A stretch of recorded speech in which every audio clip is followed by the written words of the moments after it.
Docteur Dolibine, bonjour. Bonjour. Merci de nous accorder cet entretien aujourd'hui à Aix, au salon Soigner l'homme, sauver la terre. Avec plaisir. Aix-les-Bains, attention. Oui, Aix-les-Bains, tout à fait. C'est toujours un plaisir de vous recevoir. Merci beaucoup. Votre conférence d'aujourd'hui, c'est la casse du système de santé français en 40 ans. Comment, pourquoi et pour qui? Alors, expliquez-nous.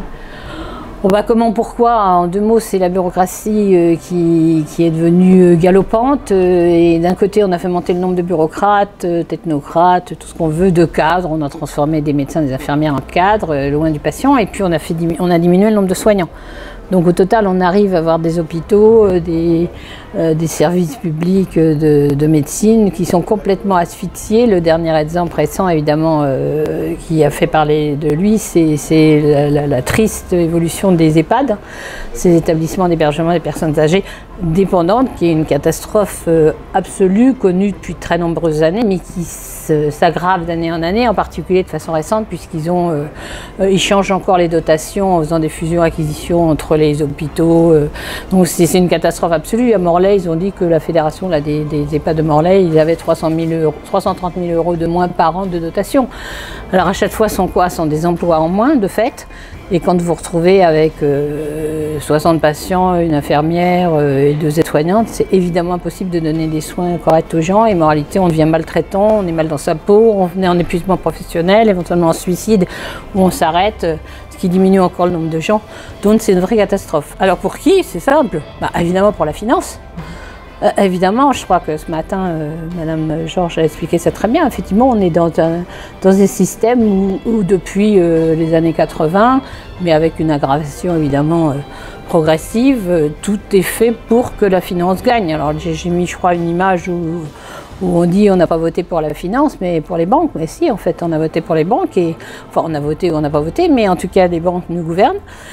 Et moralité, par exemple, pour reprendre l'exemple des services de personnes âgées, dans le public, c'est une catastrophe parce qu'on réduit les dotations, c'est les actes qui comptent, évidemment, quand on fait une toilette de vieillard, ça compte pas. Et donc on réduit les dotations, en fait, c'est pour faire crever le public, il faut être clair. À la santé publique, hôpitaux de Paris, on est en train de fermer l'hôpital Joffre, qui était de la gériatrie à Draveil. On a fermé déjà, je crois, René Muret, qui était de la gériatrie aussi, du côté de Sevran. On ferme toutes les structures qui recevaient des vieillards. Et moralité, on dit c'est pour qu'ils aillent dans le privé, mais dans le privé, ils ne sont pas mieux soignés, même si au lieu de payer 2400 par mois, 2400 € par mois en plus des soins de sécu, etc., mais qui revient, reste à charge, comme on dit, on va en payer 5000 €, mais ça ira pas mieux. Parce que puisqu'on est dans le privé, quel est l'objectif du privé, comme le disait Madame Georges, c'est de faire du fric par les dividendes. Donc il faut restreindre tout ce qu'on va donner aux patients, puisque ce n'est pas le patient qui est le but, c'est l'actionnaire. Donc en fait, on est une société assez claire quand même. Hein. On est en train effectivement de bousiller tous nos services publics, l'école, l'hôpital, la justice, la police, enfin tout ce qui est service public est en train d'être asphyxié pour que tout aille dans le privé. Mais dans le privé, c'est pour ça que ça va bien marcher.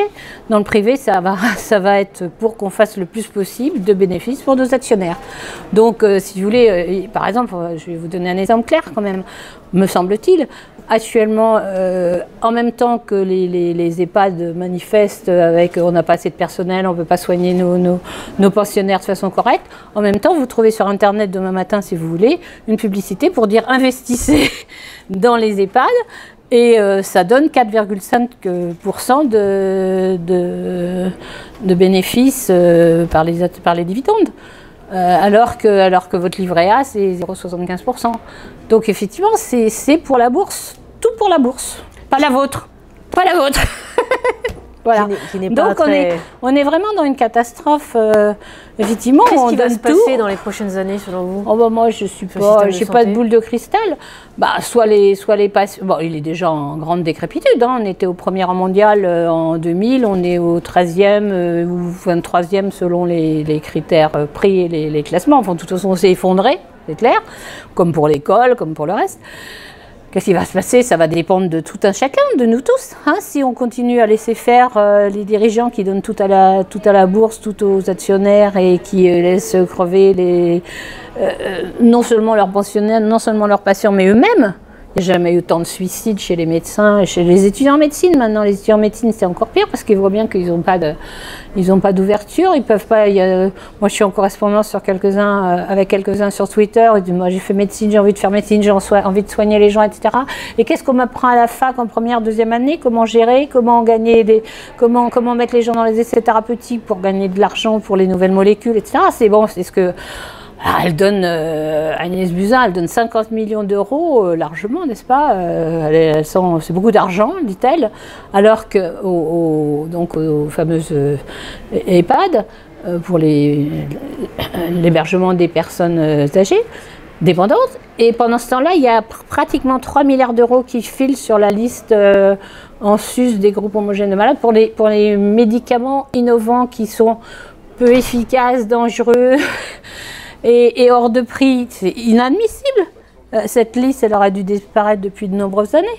Pourquoi vous êtes venu à ce congrès sur le lien entre l'homme et la nature, et l'homme et la terre? Parce que c'est quand même notre objectif à nous que nous restions humains. Et je pense que l'exposé de Madame Georges ce matin, le mien s'insère dans le sien, si j'ose dire, puisque là, elle a expliqué le système global, effectivement, de ce monde qui est en train de crever pour la finance. Moi, je vais le décliner pour la santé, mais c'est que la démonstration de ce qu'elle a dit. Donc, je crois qu'on est complètement en concordance de temps, là. Voilà. Est-ce que vous avez un dernier mot pour nos internautes sur le système de santé, sur un coup de gueule? Je crois qu'il faut quand même que les Français, enfin tous les citoyens qui habitent en France et qui dépendent de système de santé prennent conscience, arrêtent de faire l'autruche, encore qu'ils paraissent l'autruche, mettent pas leur tête dans le sable finalement, enfin ce qu'on appelle faire l'autruche, arrêtent de se cacher la réalité, arrêtent de pas oser, d'avoir peur, mais peur de quoi, grand Dieu? Je veux dire, qu'est-ce que sont ces gouvernants? Ils ne sont pas plus que nous, ils sont comme nous, ils ne leur place, ils ne l'ont qu'à cause de nous. Donc il faut qu'ils se défendent. Je vais passer un dernier coup de gueule pour les pauvres 800 000 nourrissons nouveau-nés qui risquent, si les parents n'agissent pas suffisamment et l'ensemble des citoyens, qui risquent de se voir infliger 11 vaccins, c'est-à-dire à l'intérieur on a 77 valences, alors qu'ils viennent de naître et qui n'ont pas encore de système immunitaire. Donc là aussi, il faut résister, je veux dire, sans être contre toutes les vaccinations. Ça n'a rien à voir de mettre 11 vaccins chez un nouveau-né qui vient d'arriver, dont on ne sait rien de lui, on ne sait même pas s'il a une carence immunitaire congénitale, etc. Donc ça, mais cette bataille ne peut se gagner qu'avec tout le monde, et pas chacun dans son petit coin se recroqueville, soit en essayant de trouver une solution individuelle, soit en disant « Ah, c'est comme ça, j'ai peur ». Mais peur de quoi? Je veux dire, s'il y a 100 000 parents qui refusent la vaccination automatique à 15 jours de vie, ils ne pourront pas tous les mettre en prison. Hein. Docteur de Lépine, voilà. Merci encore pour ces infos, riches d'informations. Au plaisir. Merci Déborah de les diffuser, ces informations. Voilà. Appel à la résistance. Bon, merci. Au revoir.